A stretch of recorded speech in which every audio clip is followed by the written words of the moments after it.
Hello and welcome to the Kerrang podcast. I'm going to be talking to Megadeth frontman Dave Mustaine about war and why you shouldn't drink from a hotel coffee machine. Cheers.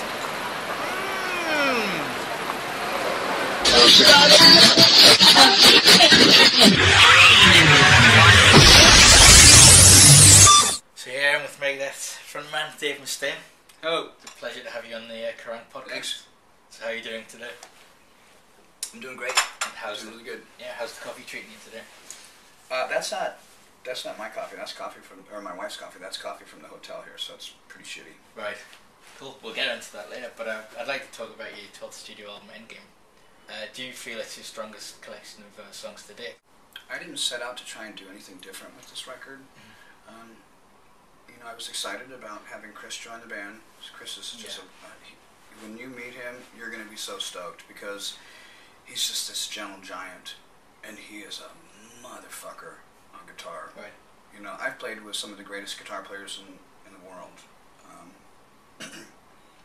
All these hot shotgun slingers that are out right now, that's just it. They're just hot shotgun slingers. And they couldn't write a song to save their life. It's just wankadoo, you know what I mean?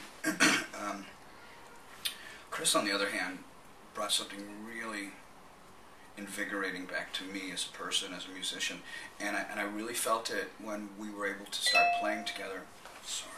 It's when we were able to start playing together. It was really great, and you could feel it right away when when we started jamming.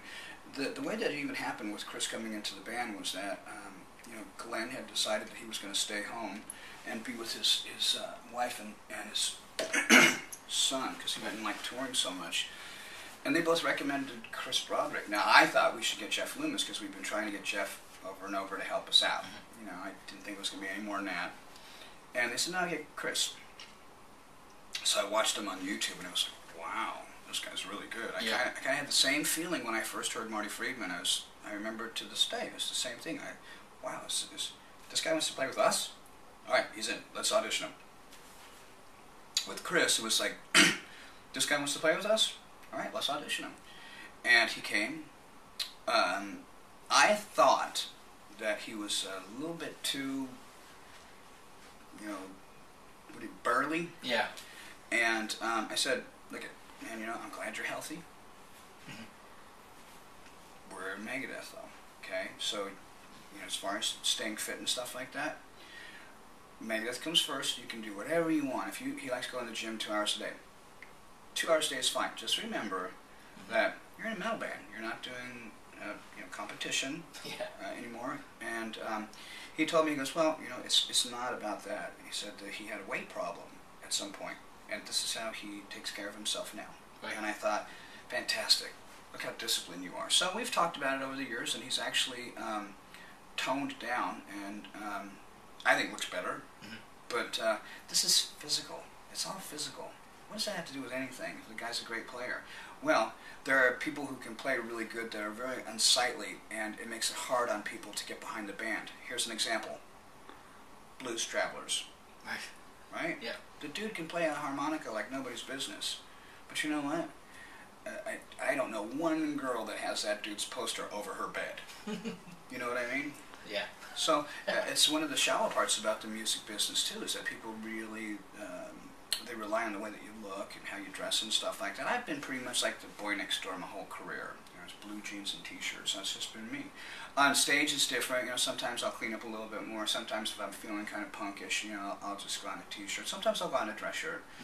But doing this new record, going into the studio, knowing that we were building our own studio, knowing that there was going to be all of the uses for the studio after it, we're building a school within it, we're using it for our own personal stuff, there's an audio-video feature with the whole thing, so you can do recording of bands, you can do recording of film, video, whatever, And this is a gift because I was smart enough to use money in this pocket instead of use money in this pocket. Right.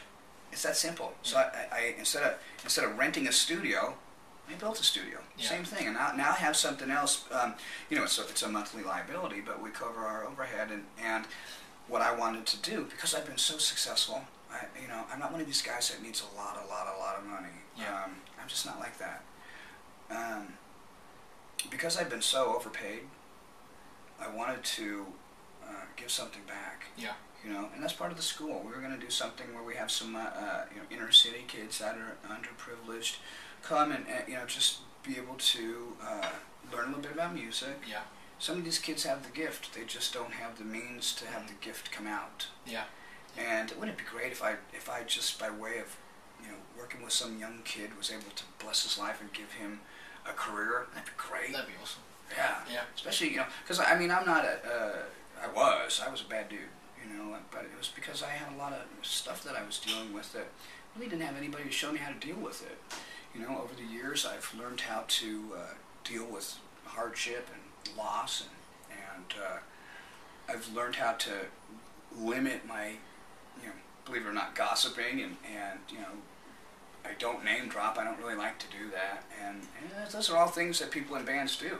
Gossip and name drop and shit talk and backstab and stuff, and that's why in Dread the Fugitive Mind I say you gotta count your fingers after you shake some of these guys' hands. Yeah. Yeah. Does having your own studio help or hinder the recording process because you haven't really got to watch the clock as much? It doesn't hinder it at all. It actually gives us a license to be more creative. Yeah. If we were on a clock, I think there would have been a rushed feeling to everything, and I know that we wouldn't have been able to go back and to continually improve things. Yeah. I think that one of the great things about the studio is being in San Diego. It's away from Los Angeles, so you don't have all of the distraction up there. We also have it's like a 2-hour ride down to San Diego, so if anything goes wrong, you need gear, you just go drive and pick it up. Yeah. It's a 4-hour round trip. Excuse me. And if you're driving a truck, one of those box trucks, yeah, and you got a second guy with you, you can go in the carpool lane. It's even shorter time. Yeah. That will take you 3 hours round trip to get from San Diego to LA back to San Diego. Right. So, having the studio belong to us, we were able to not only do that, but, Andy did something for Unearthed, and I did something with Static X, just a little solo I did for them. We worked on the DVD for Blood in the Water, which was a live performance we did. We had so many things that we were doing out there, photo shoot after photo shoot, interviews, business meetings, and we did all of our pre-production for Judas Priest and then for the Slayer thing there. All my storage is there, my rehearsal space is there, and we have it set up so that we're going to be able to pick up some of the other office space that's near it to continue to build the whole school thing around there. Yeah. And the great thing about it is the guy that I have that's my #1 guy working in the studio is a bona fide engineer, and he's a professor from college teaching a recording class. Right. So I'm going to have a great recording class in my studio. It's going to be affordable for young people. There'll be fun things like what not to say on stage. Yeah. Yeah, that's awesome. Can we talk about the song This Day We Fight and its link with a certain trilogy of books? I didn't read all the books. I did see the films, Yeah. and I know that Tolkien is a huge inspiration for one of my favorite bands. So I was very open to it. As far as having to read 1,800 pages of little trolls and stuff like that, I just wasn't up for the task at that point. When I saw the movie, I thought it was magnificent, and it wasn't, from what I hear, it wasn't that far away from the books, and believe it or not, I ended up getting The Hobbit, and I read that. Yeah. So I know the writing style. I think it was great. After seeing the movie, I had this really weird. Sometimes you see somebody in a movie and you kind of think like, that dude kind of reminds me of me a little bit. Obviously us being different people, there'd be different people that reminds us of us, and it wasn't that the king reminds me of me. Mm-hmm. I'm not that ostentatious, but I think that watching him try and rally his troops, it reminded me a lot of times of me having to dish out bad news and then trying to keep the guys fired up. Yeah. Because we get through this one, man, we can say we did it. This kind of thing. His speech was pretty similar to a lot of my speeches, except I say fuck and man a lot. Yeah. And another thing that was really, really cool about it was that just the fact that he said, It may happen tomorrow. In fact, it's going to happen tomorrow. Because tomorrow never comes. It ain't happening today. You can try me, but you can win. You know, and that's one of the things that's helped me with my career is that I know the difference between being in front of a formidable foe and being in front of somebody who's just a big mouth. You know, I know a lot about intimidation. You know, I'm pretty good at it. Although I don't try to do it, it's part of my. You know, people misunderstand me. They think that that's the kind of guy I am. Right. I don't like that. I'm a happy person. I'm really, really, really happy. And I think that going back to what you were saying about the trilogy and This Day We Fight. There's a lot of stuff in that song that has nothing to do with Tolkien, like me talking about, for this I was chosen because I fear nothing. And it talks about engaging my fists in the mode of power and war, you know. Yeah. It was so descriptive when I thought about that, because, okay, we are no longer tools to make music. We are going to fight now. You are now weapons. Yeah. And it was really interesting the way that the whole song kind of just started to tell me what it wanted to hear. And I especially like the line, willing to die, and I will after you, for what I believe, meaning you're going to die before I will. And it's just those twists of words that may go past unnoticed the first time, but the beauty of Megadeth, the records, the lyrics, the music, even the live shows, they tend to always reveal something. Each time you listen to it, you hear something different. Right. You know, with this particular song you're talking about, climaxing after Dialectic Chaos and going into that particular song, I took that breath in because it was the beginning of the whole record, and I figured, okay, you need to make a statement when you start a record. You just need to. It either has to be a great song or it has to be something that says, hey, a great song is getting ready to come, get ready. Yeah. You know, something like that. But if it's kind of like, I'm fucking bored, and you know what, this song's just a filler track, and you know, the next song's gonna be a filler track, and then there'll be a good song on here, but you won't know because it's such shit, you'll stop before the 8th song, which is where the good song is. Right. You know? I mean, you see this out on tour all the time, you know? Yeah. You've got a band that's got one good song, and they go out there and they stare at their shoes, and they talk about how much they hate their family, how much they hate their dad, you know, and they wear their guitar down here like this, and it's like, are you waiting for someone to park a bike in your ass? Is that why you're bent over like that on stage? You know, I mean, what's the point? Yeah, yeah. You know, I'm a guitar player. You know, I don't look like I've got an invisible bar stool under my behind up on stage. It's like, and staring down at your shoes, I think after a while it's like, okay, we get it. You have no stage presence. Right. Okay, so let's just listen to your music. And then you go, oh yeah, you guys suck. You don't have any good songs. You have one, but you're not going to play that to the very end, when by then we are so happy to hear a song that's even got a modicum of anything enjoyable in it. You know, and that's what happens in the States. The road is just overrun with mediocrity. You know, for example, MySpace. They did a study on MySpace recently, and they said that when I got the numbers, numbers have obviously changed because it was a while ago. They said there was 7 million. It's probably 8 million now because of the way exponentially the site's continuing to grow. But 7 million bands, they said at the time, on MySpace. 7 million. How many of you think there was any good? 100. Maybe 100 at the most. And they all get up there and they all have the same thing. Detuned, growling, can't see their face, black t-shirts, and all of their friends are saying that they're the fucking raddest band in the world. Right. Well, you can't be the raddest band in the world because I just watched the website of the raddest band in the world. Right after I watched the website of the raddest band in the world, you know? Yeah. So it's like, okay, first off, you guys are complete fucking amateur morons, and you don't know how to present yourself to people. So that's why I want to do my school. Yeah. So that I can say, hey, bro, you know what? You don't need to do this. You don't need to embarrass yourself. You don't need to make it harder for yourself because you don't know what's going on, because you think you know what's going on. You just need someone who cares about you to come alongside and say, hey, bro, you know what? I did that. Cost me. Yeah. Mistake. How long would it take to give you a new band and for you to give them the tools they need to, make something of themselves? Well, that's hard to say. It's Well, it's contingent true, on the people. Yeah. You know, say for example, I go and everybody's average. Everybody's average. It'd be really easy to be able to see who can be taught and who can't. Yeah.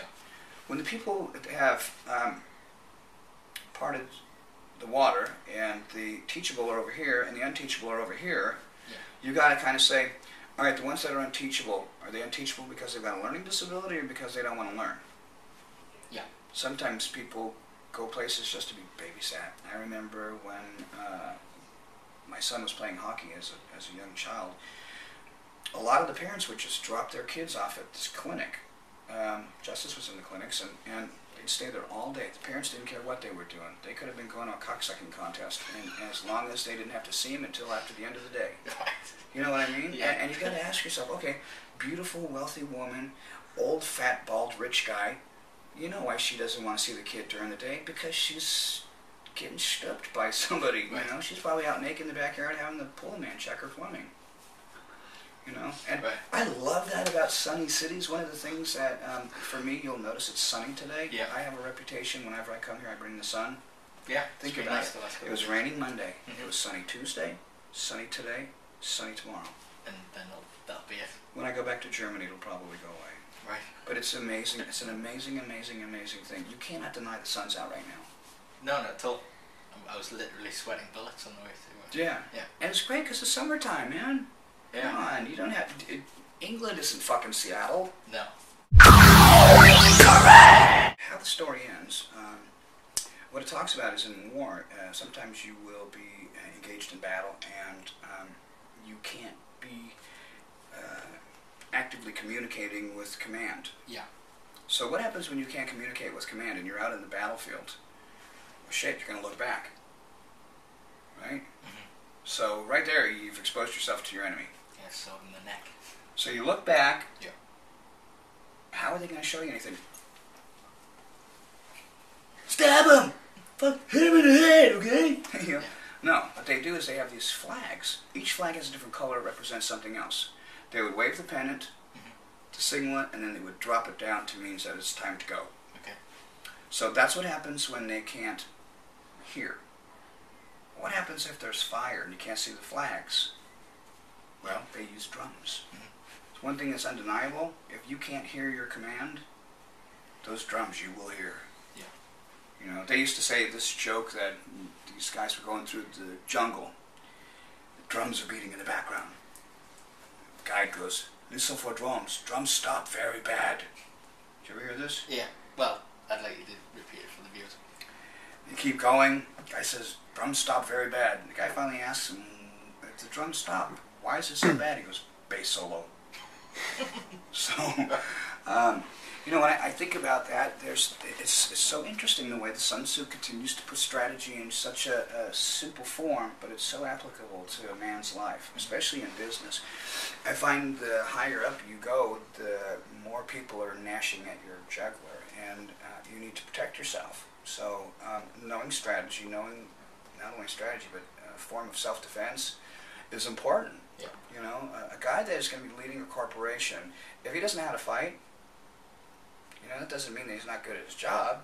It just means he's a pussy. Right. You know, if the guy knows how to fight and he's good at his job, that's a leader. That's a rock. That's someone you can stand behind. And you know, not only is he our leader, but he's also someone who I can count on to protect me. You know. Yeah. And I've protected people I love even when they're wrong. And usually after it's over, we'll talk about whatever happened and you know, sort it out. And if they need to make amends to somebody, they will. Yeah. You know. But I mean, that's just part of being a decent human being. You know, my life has changed a lot. Yeah. The last 8 years. Yeah. Yeah. I think it's time to wrap the interview now, and we want to know when are Megadeth going to come in the UK and bring the sunshine back. You think I'm kidding?